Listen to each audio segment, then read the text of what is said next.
Hello বন্ধুরা, good morning. তোমরা সকলে কে কেমন আছো? আশা করি যে যেখানেই আছো ভালোই আছো। সমস্ত কাজকর্ম সেরে চা নিয়ে বসে গেছি। সকালবেলা ঘুম থেকে উঠেই ফোনের ক্যামেরা ধরতে ইচ্ছা করে না এবং সময়ও পাই না। ছেলের আজকে মাধ্যমিকে, আজকে হচ্ছে জীবনবিজ্ঞান পরীক্ষা। ভাত ডাল হয়ে গেছে, কিন্তু সে খেয়ে আসলো এখন কাকার বাড়ি থেকে। আমি চা নিয়ে বসে পড়েছি, চা দুটো টোস্ট বিস্কুট নিয়ে। এখন সকাল 9:25 বাজে। ছেলে এবার রেডি হবে স্কুলে যাওয়ার জন্য, ওর কাকা দিয়ে আসবে গিয়ে। এই যে দেখো ভাত হয়ে গেছে, আর এখানে ডাল ফুটছে, ফোড়ন দেওয়া হয়ে গেছে। উচ্ছে কুমড়ো বটি করব, তাই জন্য উচ্ছে কেটে রেখেছি, আর কুমড়ো ছোট ছোট করে কেটে ধুয়ে রেখেছি। আলু ভাজা হবে, আলু গোল গোল করে কেটে জলে ভিজিয়ে রেখেছি। আর কি তরকারি করি দেখি, দেখতে থাকো তোমরা।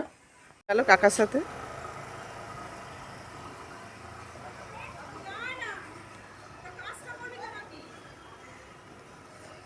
এই যে দেখো উচ্ছে কুমড়ো বটি করব বলে উচ্ছে ভেজে তুলে নিয়েছি। কড়াই আর একটু তেল দিলাম, কালো জিরা শুকনো লঙ্কা ফোড়ন দিয়ে একটু ভাজা ভাজা হলে কুমড়োটা দিয়ে দেবো। এই যে দেখো সামান্য নুন আর হলুদ দিয়ে এবার নাড়াচাড়া করে চাপা দিয়ে দেবো। আর এদিকে ডালও হয়ে গেছে, দেখো মুগের ডাল আর মুসুর ডাল দুটো মিলিয়ে করেছি। দেখো কুমড়োগুলো ভাজা ভাজা হয়ে গেছে, একটু সামান্য চিনি দিলাম, কুমড়োতে তো একটু মিষ্টি দিতে লাগে। এবার এর মধ্যে উচ্ছেগুলোও দিয়ে দিয়েছি একসাথে। এবার নাড়াচাড়া করে একটু ঢাকা চাপা দিয়ে রাখবো, তারপর নামিয়ে দেবো। দেখো আলু ভাজা হয়ে গেল, এবার নামিয়ে দেবো। এর মধ্যে সামান্য নুন হলুদ গুঁড়ো লঙ্কা গুঁড়ো দিয়েছি, আর পোস্ত দিয়েছি। এই দেখো এবার তুলে নেবো, ভাজা হয়ে গেছে। এই যে দেখো ভাত নিয়ে নিলাম, পেঁয়াজ একটু, কাঁচা লঙ্কা, আলু ভাজা দুটো, আর উচ্ছে কুমড়ো বটি, এই দিয়ে খেয়ে নেবো জলখাবার। আর একটা কুরকুরেও কিনে নিয়েছি ভাত দিয়ে খাবো বলে। এই যে দেখো ডিমের মামলেট করে কারি করব, সেই জন্য ডিম কিনে নিয়ে এসেছি। আর এই যে আলু ভেজে তুলে নিয়েছি, কড়াইতে তেল গরম করে জিরে ফোড়ন দিয়েছি, এবার পেঁয়াজ দিয়ে ভাজবো। এই যে দেখো আলুটা কষানো হয়ে গেছে সব মশলাপাত দিয়ে, এবার জল ঢেলে দেবো। ডিমের মামলেট করে কালিয়া করার জন্য দেখো ডিমের মামলেট করে নিচ্ছি, এরকম গুটিয়ে গুটিয়ে মাঝখান দিয়ে কেটে দিয়েছি। এই যে কটরগুলো ভাজা হয়ে গেছে তিনটে, এখানে দুটো আছে, এখানে একটা আছে, আর এখানে আর একটা বাকি আছে।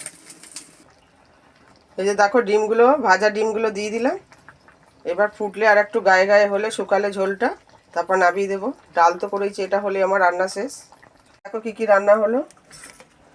মুগের ডাল আর মসুর ডাল একসাথে করে ডাল হয়েছে, আলু ভাজা, আর উচ্ছে কুমড়ো বটি, ডিমের মামলেট করে কালিয়া আলু দিয়ে।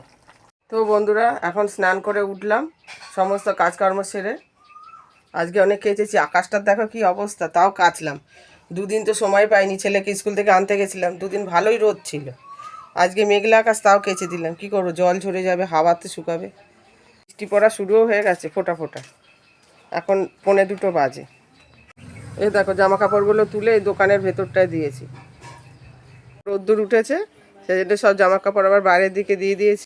আজকে ছোট ছেলেকে বড় ছেলে আনতে গেছে, বড় ছেলে ছোট ছেলেকে এনে খেতে দিয়ে দিলাম। খাওয়া হয়ে গেছে, আমারও খাওয়া হয়ে গেছে। এখন ছোট ছেলেকে খাইয়ে দেবো, কারণ হচ্ছে এসেই ও ছোটো মার সঙ্গে দেখা করতে গেছিলো। ও ছোটো মা আবার খাসির মাংস দিয়েছে, তাই জন্য ডাল তরকারি আর কিছু নেবে না, খাসির মাংস লেবু আর আলু ভাজা দিয়ে ভাত খাবে। খাইয়ে দিই তাহলে।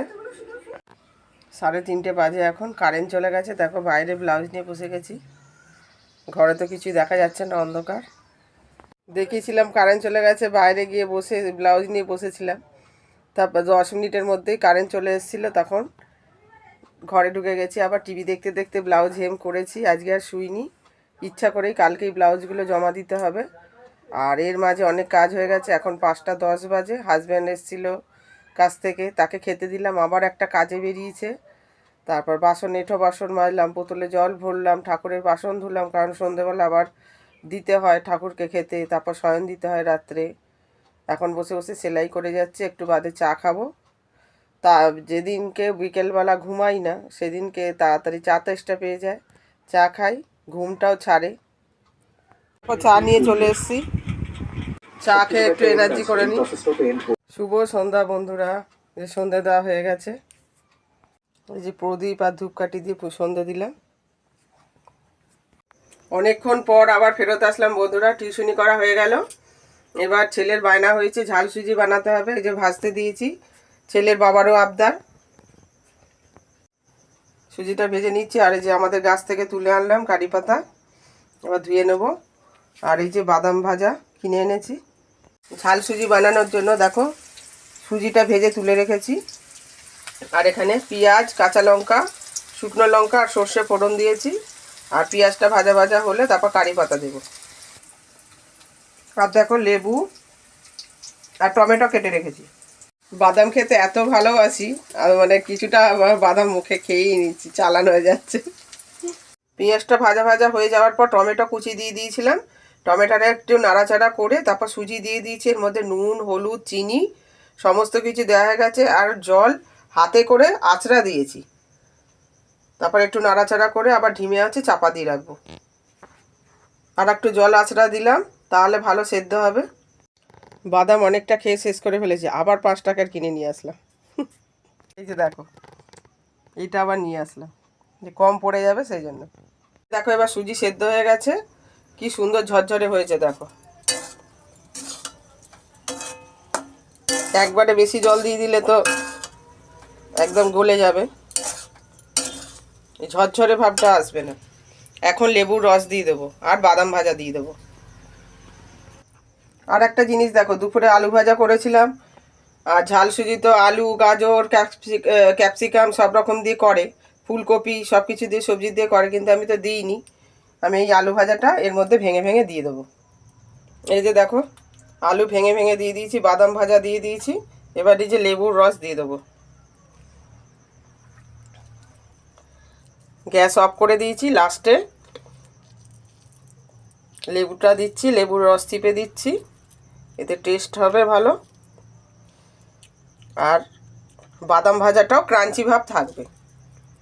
আগে দিয়ে দিলে ক্রাঞ্চি ভাবটা থাকবে না, নরম হয়ে যাবে বাদামটা। এই যে আর এক পিস দেবো। টক টক, মিষ্টি মিষ্টি, ঝাল ঝাল সব রকম মিলিয়ে সব ভাগ করে নিয়েছি। এই যে 4টে বাটি, এই যে 1, 2, 3, এই যে 4টে। হাজব্যান্ড এখন বাড়িতে নেই, এসে খাবে। সব ভাগ করে রেখে দেবো, চাপা দিয়ে রেখে দেবো। আমি আর বড় ছেলে খেয়ে নেবো, ছোটো ছেলেও খেয়ে নেবো একসাথে। 10টা 15 বাজে হাজব্যান্ড বাড়ি চলে এসছে। আর এই যে ঝাল সুজি দিয়ে দিচ্ছি, খেয়ে নেবে এখন। এখন ড্রেস চেঞ্জ করে হাত পা ধুয়ে তারপর খাবে। এই সুজি খাওয়া হয়ে গেলে আবার পরে খানিকক্ষণ বাদে চা করে দেবো। চা করাই আছে, সন্ধ্যাবেলা যেটা করেছিলাম 1/2 কাপ রেখে দিয়েছি ছেঁকে, সেটাই আবার গরম করে দেবো। আর রাতের ভাত হয়ে গেছে। এই যে দেখো ভাত হয়ে গেছে, এই যে ভাত নামানো হয়ে গেছে। ঠাকুরের শয়নও দেওয়া হয়ে গেছে খেতে দিয়ে দেওয়ার পরে। তো এখন আমার ভিডিওটা এখানেই শেষ করব। তোমাদের যদি আমার ভিডিওটা ভালো লেগে থাকে তাহলে আমাকে লাইক দিও, কমেন্ট করো এবং সাবস্ক্রাইব করে পাশে থেকো। তোমরা সবাই সুস্থ থেকো, ভালো থেকো। আগামী ব্লগে আবার দেখা হবে। Tata, bye bye.